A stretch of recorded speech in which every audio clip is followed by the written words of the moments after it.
Gene Kelly's knuckles were white as he gripped the steering wheel of Clark Gable's Jaguar, the speedometer climbing past 80 as they raced through the winding Beverly Hills streets. In the passenger seat, the King of Hollywood himself was checking his watch with the grim determination of a man who knew they had exactly 14 minutes to prevent the biggest mistake of an innocent woman's life.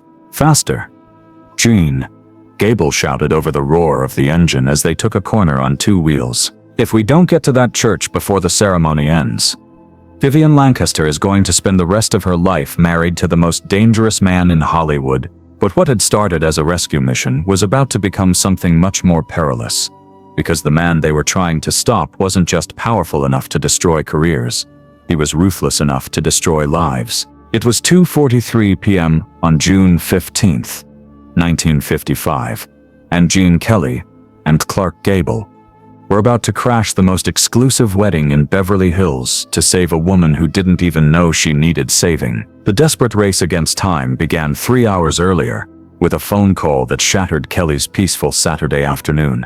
Vivian Lancaster, a 23-year-old actress who had been like a little sister to both Kelly and Gable since arriving in Hollywood 2 years earlier, was supposed to be calling to invite them to her engagement party.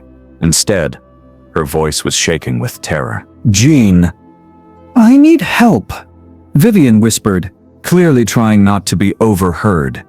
"I am getting married in 3 hours, and I can't stop it." Kelly felt cold dread settle in his stomach.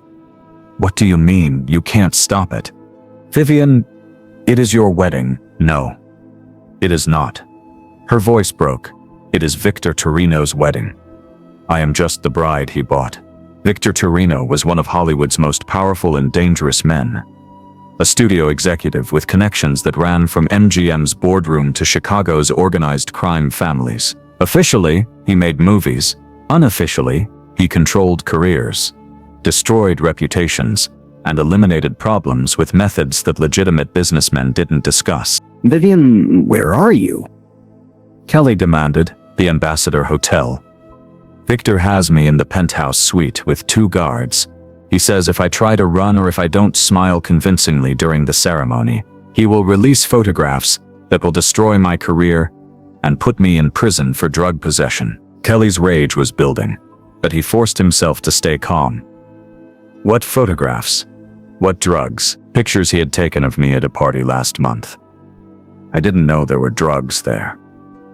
"Gene, I just went because my agent said it would be good for networking, but Victor set the whole thing up, and now he says I have to marry him or face the consequences." The manipulation was exactly Victor Torrino's style. Create compromising situations, document them thoroughly, then use the evidence to control people who could be useful to his various enterprises. "Vivian, listen to me," Kelly said urgently. "Don't do anything dramatic. Don't give him any reason to hurt you. We are going to get you out of this." Vivian's voice carried a flicker of hope. "Clark and we won't let this happen." Kelly immediately called Gable, who listened to the situation with the kind of cold fury that had made him Hollywood royalty. "That sick son of a bitch," Gable growled, using an innocent girl as his personal property. "We can't let this stand. What can we do? If we call the police, Torrino will release those photographs and destroy Vivian before any charges can stick. If we try to confront him directly, he will just move the wedding and make sure we never get near her." Gable was quiet for a moment, his mind working through possibilities. "There is only one way to stop this.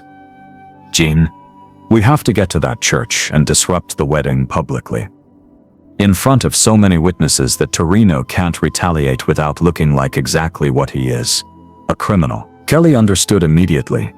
"You are talking about crashing the wedding. I am talking about saving a young woman from being trapped by a predator," Gable corrected. "Everything else is just details." The plan they hatched was simple in concept, but dangerous in execution. The wedding was being held at the exclusive St. Augustine Chapel in Beverly Hills, with a guest list that included studio heads, major stars, and enough powerful people to ensure maximum publicity. If Kelly and Gable could disrupt the ceremony dramatically enough, they could force Torrino to let Vivian go, rather than risk the scandal of having his coercive tactics exposed in front of Hollywood's elite. But first, they had to get past Torrino's security and reach the church before the ceremony was completed. "We will need to move fast," Gable said as they finalized their strategy. "Torrino is not stupid. Once he realizes we know what is happening, he will either accelerate the timeline or move the wedding entirely." Kelly checked his watch. The ceremony was scheduled to begin at 3 p.m. It was already 2:30. And they still had to drive across town while avoiding Torrino's men, who would certainly be watching for any sign of interference. "Clark, are you sure about this?" Kelly asked as they prepared to leave. "If this goes wrong, Torrino will destroy both our careers." Gable's expression was harder than Kelly had ever seen it. "Jean, some things are more important than careers. That girl is about to be trapped by a monster, and if we don't help her, who will?" The answer to that question, Kelly realized, was no one. Vivian Lancaster was too young, too new to Hollywood, too powerless to resist someone like Victor Torrino on her own. Without intervention, she would spend her life as the property of a man who saw her as nothing more than an attractive asset to be controlled and displayed. They took Gable's Jaguar because it was faster than Kelly's car, and because Gable drove with the aggressive confidence of someone who had been navigating Hollywood's dangerous waters for 2 decades. The first sign of trouble came when they were still 10 minutes from the church and spotted a black Cadillac that had been following them for several blocks. "Torrino's men," Gable said grimly, checking his rearview mirror. "He knows we are coming. Can you lose them?" Gable's grin was sharp and dangerous. "Jean, I didn't become the king of Hollywood by backing down from fights." What followed was a high-speed chase through the streets of Beverly Hills that would have impressed any movie stuntman. Gable used his knowledge of the city's winding roads to stay ahead of their pursuers, taking corners at dangerous speeds and using traffic to create obstacles for the men following them. As they wove through traffic, Kelly caught sight of something that made his blood run cold. A second black car had joined the chase from a side street, and now they were trapped between 2 pursuing vehicles. "Clark, we have company," Kelly said, pointing to his side mirror. "I see them," Gable replied grimly. "Torrino really doesn't want us at that wedding." The second car was trying to force them toward the curb, its driver clearly willing to cause an accident to stop their rescue mission. Gable responded by downshifting and cutting across 3 lanes of traffic, earning angry honks from other drivers, but successfully escaping the trap. "That was too close," Kelly breathed. "Jean, if we don't make it to that chapel, Vivian Lancaster is going to disappear forever," Gable said with quiet intensity. "Men like Torrino don't just steal one day from someone. They steal entire lifetimes." "There," Kelly pointed ahead as they crested a hill and could see St. Augustine Chapel in the distance. "But we are not going to make it if those guys catch up." Gable checked his watch. 2:58 p.m. The ceremony had already begun. "Hold on," Gable said, and pressed the accelerator to the floor. The Jaguar shot forward like a bullet, Gable using every ounce of his driving skill to navigate traffic while maintaining dangerous speed. Behind them, the black Cadillac was falling further back, its driver unable to match Gable's combination of recklessness and precision. They reached the church at exactly 3:02 p.m., screeching to a halt outside the chapel, just as the opening notes of the wedding march began to echo from inside. "We are too late," Kelly said, hearing the music that meant Vivian was already walking down the aisle toward a future she didn't want. "No," Gable said firmly, getting out of the car. "We are right on time." The chapel was packed with Hollywood's elite, all dressed in their finest attire and completely unaware that they were witnessing a coercive ceremony disguised as a celebration. Kelly and Gable burst through the doors just as Vivian Lancaster, looking pale and terrified in her white gown, was being escorted down the aisle by 2 of Torrino's men. Victor Torrino himself stood at the altar, his face a mask of satisfied ownership as he watched his prize being delivered to him. But when he saw Kelly and Gable standing in the doorway, his expression shifted to pure fury. "Stop this wedding," Kelly shouted, his voice carrying over the music and causing every head in the chapel to turn. Vivian's face lit up with relief and hope, while Torrino's face darkened with rage. This woman is being coerced into marriage. Gable announced to the assembled guests, his famous voice ensuring that every word was heard clearly. Victor Torrino is using blackmail and threats to force an innocent young actress into becoming his wife. The chapel erupted into shocked murmurs and confused conversations as Hollywood's power brokers tried to process what they were hearing. In the confusion, Kelly spotted something that confirmed their worst fears. More of Torrino's men positioned throughout the chapel, clearly prepared for exactly this kind of disruption. They weren't just crashing a wedding. They were walking into a carefully planned trap. "Clark," Kelly said quietly. "Look around.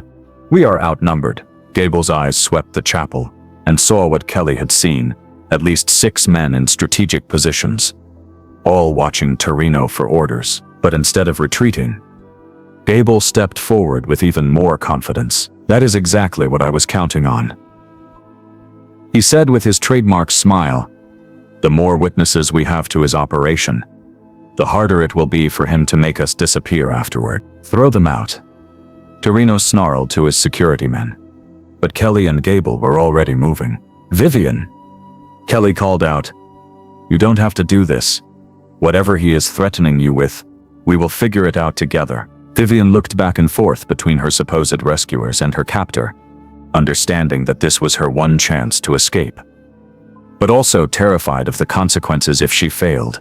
"The photographs," she said quietly, her voice barely audible over the chaos. "Don't matter," Gable said firmly, approaching the altar while Torrino's men tried to decide whether to physically assault 2 of Hollywood's biggest stars in front of an audience full of witnesses. "Whatever he has on you, Vivian, it is not worth sacrificing your life for his obsession." Torrino, realizing that his carefully constructed plan was falling apart, made one last desperate attempt to salvage the situation. "She is lying," he declared to the assembled guests. "These men are trying to sabotage my wedding out of jealousy. Miss Lancaster is here by choice, but Vivian Lancaster," supported by the presence of 2 men who had risked everything to save her, found her voice at last. "Noah," she said, her voice growing stronger with each word, "I am not here by choice. I am here because this man threatened to destroy my life if I didn't marry him. And I won't spend another second pretending otherwise." The chapel fell silent as the full implications of her words sank in. Studio executives, major stars, and powerful producers all stared at Victor Torrino, understanding that they had just witnessed an attempted forced marriage. Torrino, faced with the collapse of his plan and the exposure of his methods, could only watch as Vivian Lancaster walked away from the altar and toward the 2 men who had saved her from a lifetime of captivity. "This isn't over," Torrino said quietly as Kelly and Gable escorted Vivian out of the chapel. "Yes, it is," Gable replied, "because if anything happens to Vivian, anything at all, every person in this room will know exactly who to blame." The wild chase to stop a wedding became legendary in Hollywood, though the full story was never reported in the press. Victor Torrino's influence ensured that no mainstream publication would detail his attempted coercion, but word spread through the industry's informal networks. Vivian Lancaster's career, rather than being destroyed by Torrino's threats, was enhanced by the support of Kelly and Gable, who used their influence to ensure she received good roles and fair treatment. The photographs Torrino had threatened to release were never seen, partly because Kelly and Gable made it clear that any attempt to harm Vivian would result in very public retaliation. Torrino himself found his power significantly diminished after the chapel incident. Studio executives who had previously feared his methods began distancing themselves, and his various enterprises started encountering unexpected legal and financial difficulties. "What we did that day wasn't just about saving Vivian," Kelly reflected years later. "It was about proving that some things are worth fighting for, even when the fight might cost you everything." Gable, characteristically, was more direct. "Any man who uses his power to trap innocent women deserves exactly what Victor Torrino got: public humiliation and professional exile." The friendship between Kelly and Gable was strengthened by their shared experience of risking their careers for someone else's freedom. They remained close until Gable's death in 1960. and their willingness to intervene in Vivian Lancaster's crisis became a model for how Hollywood's elite could use their influence to protect, rather than exploit vulnerable performers. Jean and Clark saved my life, Vivian said in later interviews, though she rarely discussed the details of her near marriage to Torrino. They showed me that there are people in this industry who will fight for what is right, even when it is dangerous. The wild chase to stop a wedding revealed something important about both Kelly and Gable, that their legendary status came not just from their talent and charisma, but from their willingness to use their power to protect others, especially those who couldn't protect themselves. And perhaps that was the most important performance either man ever gave.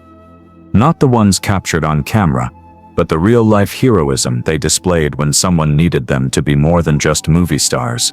The bride they saved went on to have a successful career and a happy marriage to a man who loved her rather than controlled her. The men who saved her proved that sometimes the most important action sequences happen off-screen, when real people need real heroes, and when the only script is the one written by courage and compassion. The church that witnessed their intervention never hosted another coercive ceremony, and the industry that watched their stand learned that some lines should never be crossed, no matter how powerful the person trying to cross them. In the end, the wild chase to stop a wedding was really about stopping something much worse: the normalization of using power to control and exploit others. Kelly and Gable's dramatic intervention sent a message that resonated throughout Hollywood: that true stars protect the innocent, defend the vulnerable, and never allow their success to blind them to others' suffering. That lesson, more than any movie they ever made, was their greatest contribution to the industry that made them legends.